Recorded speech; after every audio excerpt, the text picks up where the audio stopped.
شروع کرتی ہوں اللہ کے نام سے جو بڑا مہربان نہایت رحم کرنے والا ہے۔ السلام علیکم ورحمۃ اللہ وبرکاتہ۔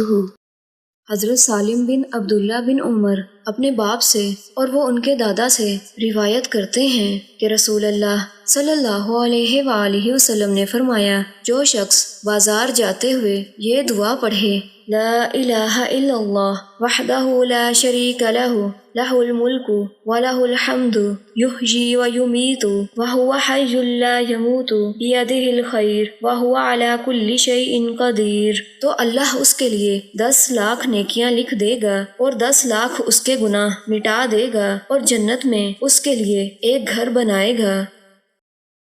حضرت ابو ہریرہ رضی اللہ تعالیٰ عنہ بیان کرتے ہیں کہ رسول اللہ صلی اللہ علیہ وآلہ وسلم نے فرمایا، جو شخص کسی شخص کو مصیبت میں مبتلا دیکھے پھر کہے، الحمدللہ الذی عافانی مما ابتلاک بہ وفضلنی علی کثیر ممن خلق تفضیلا، تو اسے یہ بلا نہ پہنچے گی